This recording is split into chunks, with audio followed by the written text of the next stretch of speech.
अमेठी ने सोचा। आज हमारे साथ मौजूद हैं चेयरमैन पवन खेड़ा जी के। आज मैं उनसे बातचीत करना चाहूंगी। सर, किस तरीके के मुद्दे होंगे आपके उसमें? मुद्दे हमारे जो न्याय पत्र में है, वो न्याय पत्र भारत जोड़ो यात्रा और भारत जोड़ो न्याय यात्रा के बाद बना है, लोगों से संवाद करके बना है। मुद्दे वही हैं जो ये देश चाहता है, उन्हीं मुद्दों पर देश में राजनीति हो, ये जनता चाहती है। लेकिन मोदी जी और भारतीय जनता पार्टी उन्हीं मुद्दों से भटकाना चाहते हैं ध्यान, क्योंकि उन मुद्दों पर उनके पास बताने के लिए कुछ नहीं है, सवालों के जवाब उनके पास नहीं है। अच्छा सर, एक चीज हम और आपसे पूछना चाहेंगे कि लगातार बीजेपी जो तंज कसती है कांग्रेस के ऊपर कि यहाँ पे राहुल गांधी 15 साल सांसद थे, यहाँ अमेठी के लिए उन्होंने कुछ नहीं किया, लेकिन 5 सालों में स्मृति ईरानी ने यहाँ पे विकास ही विकास किया है।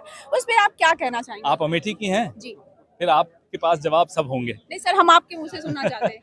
सबने देखा किस तरह से जो यहाँ विकास की गति को रोक दिया गया पिछले 5 साल में, लगातार षड्यंत्र के तहत रोका गया। कंबल कारखाना बंद किया गया, संजय गांधी अस्पताल बंद किया गया, फूड पार्क को बिल्कुल नेस्तनाबूद कर दिया, खत्म कर दिया एक तरह से। ये सारा षड्यंत्र क्यों रचा गया और क्यों अमेठी की जनता का अपमान लगातार किया जाए, ये किसी को नहीं समझ में आया, लेकिन भाजपा ने ये लगातार किया। अच्छा, एक लास्ट क्वेश्चन आपसे करना चाहेंगे। राहुल गांधी का लोग यहाँ पे इंतजार कर रहे थे कि राहुल गांधी यहाँ से चुनाव लड़ेंगे, लेकिन वो चले गए रायबरेली। और एक तरफ बीजेपी कहती है वो डर के मारे, स्मृति ईरानी के डर से, हार के डर से वो वायनाड चले गए। आपसे ये बोल रहे हैं, मैं उनसे ये जानना चाहता हूँ। एक सेकंड सर, वो कह रहे हैं डर गए और यहाँ पे किशोरी लाल शर्मा जी को लाके यहाँ पे प्रत्याशी खड़ा कर दिया। क्या रास्ता? राहुल गांधी दक्षिण से भी लड़ रहे हैं, उत्तर से भी लड़ रहे हैं। प्रधानमंत्री में दम है दक्षिण से लड़ने का। हम तो प्रधानमंत्री को चुनौती दे चुके थे कि साहब आप जाइए दक्षिण से लड़के दिखाइए, अपना ही देश है ना। जब राहुल गांधी उत्तर से भी लड़ सकते हैं, दक्षिण से भी लड़ सकते हैं, तो प्रधानमंत्री में इतनी हिम्मत क्यों नहीं आती कि दक्षिण से भी लड़ लें? Thank you sir. ये थे हमारे साथ पवन खेड़ा जी, जो कि आज यहाँ पे प्रेस कॉन्फ्रेंसिंग किया था उन्होंने, और लगातार यहाँ पे जो है उन्होंने बताया कि बेरोजगारी, महंगाई और भ्रष्टाचार जिस तरीके से योगी बीजेपी सरकार में है वो बिल्कुल चरम पे है, और अब की बार अगर उनकी सरकार बनती है तो कहीं ना कहीं सब कुछ एकदम लेवल से आ जाएगा। प्रियंका जी का स्टैंड जो है वही कांग्रेस पार्टी का स्टैंड है, हम सबका स्टैंड।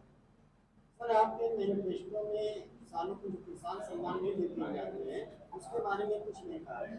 हमने बहुत स्पष्ट कहा, जिस व्यक्ति ने हर मंच पर जाकर झूठ बोला कि किसानों की आय दुगनी कर देंगे 2022 में, 2022 गुजरा, 24 तक आ गए, किसानों की आय दुगनी नहीं हुई, आयु आधी हो गई, आत्महत्या करने पे मजबूर हो गए। हमने एमएसपी का कानून बनाने का अपने मैनिफेस्टो में, अपने न्याय पत्र में घोषणा की है, गारंटी दी। स्वामीनाथन कमेटी की जो रिपोर्ट है, जो अनुशंसाएं हैं, उसके आधार पर हम कानूनी जामा पहनाएंगे एमएसपी को। अगर गठबंधन की सरकार बनती है तो प्रधानमंत्री का चेहरा कौन होगा? चेहरों पे चुनाव नहीं लड़ा जाता, मुद्दों पे चुनाव लड़ा जाता है, और मुद्दों पर ही ये देश इस बार चुनाव लड़ रहा है। इस बार यह चुनाव पार्टियां नहीं लड़ रही, पार्टियों से ज्यादा देश की जनता लड़ रही, क्योंकि देश की जनता कुछ चेहरों से बड़ी त्रस्त हो गई है, परेशान हो गई। वो चाहती है मुद्दों पे बात हो। अमेठी में आपके मुद्दे क्या हैं? हमारे मुद्दे बड़े स्पष्ट हैं। जो विकास की एक गति चल रही थी, उस पे जो स्पीड ब्रेकर आया, जो रुक गया, उस स्पीड ब्रेकर को खत्म करके फिर से अमेठी को विकास की गति देनी है। मैंने आपको कुछ उदाहरण दिए क्या क्या बंद हुआ अमेठी में।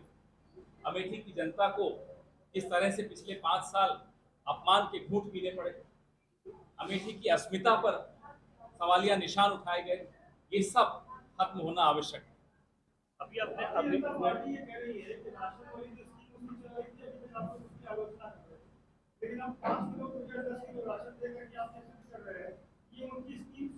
सबसे पहली बात, ये स्कीम उनकी नहीं थी।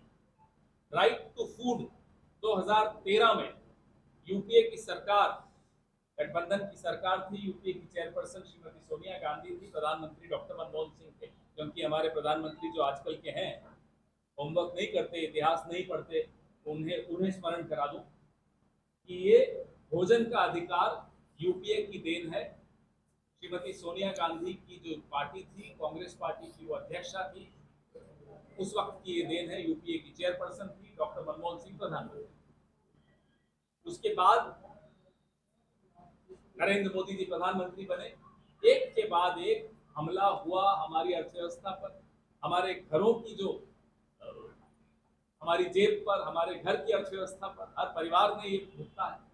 कोविड तो बाद में आया, कोविड से पहले जो स्थिति हुई, नोटबंदी से जो स्थिति पैदा हुई, छोटे छोटे उद्योग कैसे बंद हुए।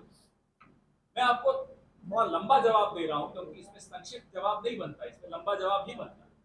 फिर कोविड आया, कोविड में आपने बिना सोचे समझे तुरंत 4 घंटे का समय देके लॉकडाउन किया, अर्थव्यवस्था बिल्कुल पटरी से उतार दी। देश इस स्थिति में पहुंचा कि 80 करोड़ लोगों को 5 किलो राशन की आवश्यकता पड़ी, सहारे की आवश्यकता पड़ी। देश को इस स्थिति में कौन लाए? ये सवाल भारतीय जनता पार्टी को अपने आप से पूछना चाहिए। अब 4 जून के बाद ये सब खाली हो जाएंगे तो आत्ममंथन करने का समय बहुत होगा, तब इनको आत्ममंथन करना चाहिए। नागपुर में दीक्षा भूमि है, वहां जाकर बैठकर आत्ममंथन करना चाहिए। साबरमती आश्रम जाकर, जो गुजरात से है वो वहीं जाएंगे तो साबरमती आश्रम जाकर बैठे, वहां वो आत्ममंथन करें। पूछे अपने आप से कि स्थिति में देश कैसे आया कि 80 करोड़ लोगों को इन्होंने अपने ऊपर मोहताज बना दिया। आज जो स्थिति है देश की, 5 किलो से काम नहीं चले। कांग्रेस समझती है कि पिछले 10 साल में क्या हुआ, कांग्रेस समझती है कि पिछले 10 साल में कैसे रीढ़ तोड़ दी लोगों के घरों की अर्थव्यवस्था। इसलिए 10 किलो अनाज का हमने वादा किया। पवन जी, राहुल जी जो है हर जनसभा में संविधान लेके जा रहे हैं और वो आरक्षण बचाने की बात कर रहे हैं। मोदी जी भी कह रहे हैं कि जब तक मोदी जिंदा है दलित, पिछड़ा और आदिवासी के आरक्षण के हक पर डाका नहीं डालने देगा।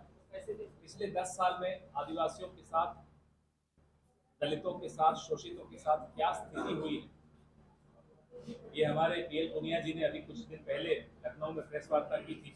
मुझे भी बहुत ज्ञान बढ़ा उस प्रेस वार्ता को देखकर मेरा। 2015 में आरएसएस के मुख्य नेता खुलकर उनके मुंह से निकल गया कि हमें आरक्षण करना। दत्तात्रेय होस बोले उनका नाम। बिहार का चुनाव चल रहा, चुनाव वो हार गए, बीजेपी हार गई 2015। उसके बाद से इनके मुंह से लगातार निकलता चला जा रहा है। कभी अनंत हेगड़े कहते हैं संविधान बदलना है, कभी लल्लू सिंह जी कहते हैं संविधान बदलना है, कभी ज्योति मिर्धा हमारे राजस्थान की लड़ रही है, चुनाव प्रत्याशी है, वो कह देती है, अरुण गोविल साहब कह देते हैं। लगातार इनका एक के बाद एक नेता कह रहा है कि संविधान बदलना है। अभी राजस्थान की उप मुख्यमंत्री है दिया कुमारी, वो बोली संविधान बदलना है, 400 सीटें दीजिए, संविधान बदलना है। अरे जब सरकार 272 में बन सकती है तो 400 क्यों चाहिए? पहले बोले साहब 400 इसलिए चाहिए कि संविधान बदलना, फिर डर गए जब राहुल जी ने संविधान की कॉपी लेकर शुरू किया दिखाना, संविधान तो ये ऐसा है। तो संविधान को बहुमत से बदलना होता तो इसे नहीं बदल सकते, क्योंकि उसके लिए जो बहुमत चाहिए कई राज्यों में भी बहुत कुछ चाहिए, उसमें राज्यसभा में भी चाहिए, कई राज्यों में भी बहुमत होना चाहिए, कई राज्यों से उसको फिर अप्रूवल होना पड़ता है, तब जाके इस तरह से संविधान फिर से लिखा जाएगा। एक आखिरी सवाल है, खत्म नहीं हुआ अभी, तो दिया कुमारी जी के मुंह से भी निकल गया। अब ये डर गए तो कल अमित शाह साहब ने पैंतरा बदला। आजकल अपने आप को चाणक्य कहलाने का फैशन हो गया। तो जो तथाकथित चाणक्य है इस देश के, स्वयंभू चाणक्य, स्वयंभू चाणक्य ने कहा कि 400 सीटें दो तो पीओके ले आऊंगा। ऐसा 300 दी थी तो लद्दाख का आधा हिस्सा दे दिया चीन को, तो 400 देंगे तो पीओके कैसे ले आएंगे? तो ऐसे ऐसी बातें ये लोग करते हैं।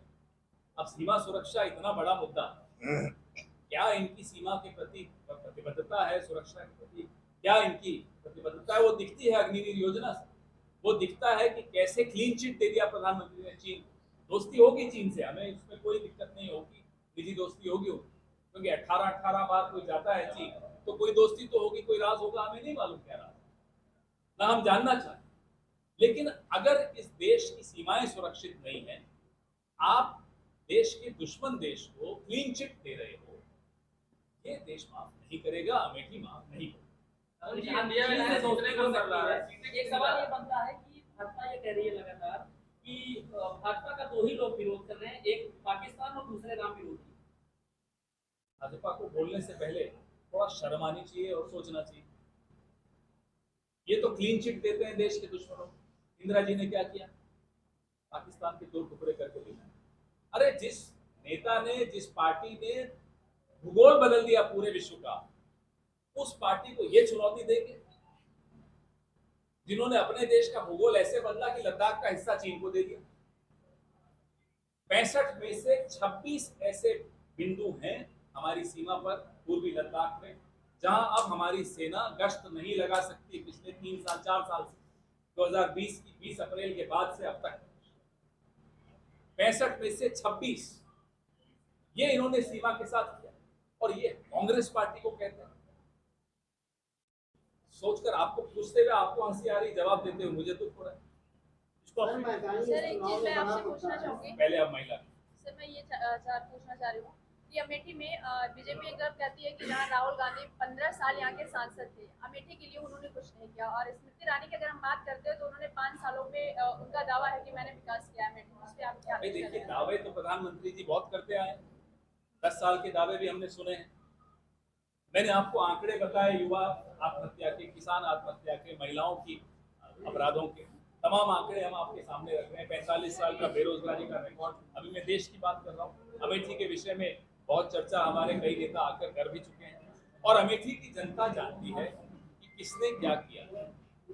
उससे आगे न मैं कुछ बोलूं तो चलेगा, न भारतीय जनता पार्टी के नेता आकर कुछ बोले तो चलेगा। लोग जानते हैं किसने क्या किया, और 4 जून को नतीजे आएंगे।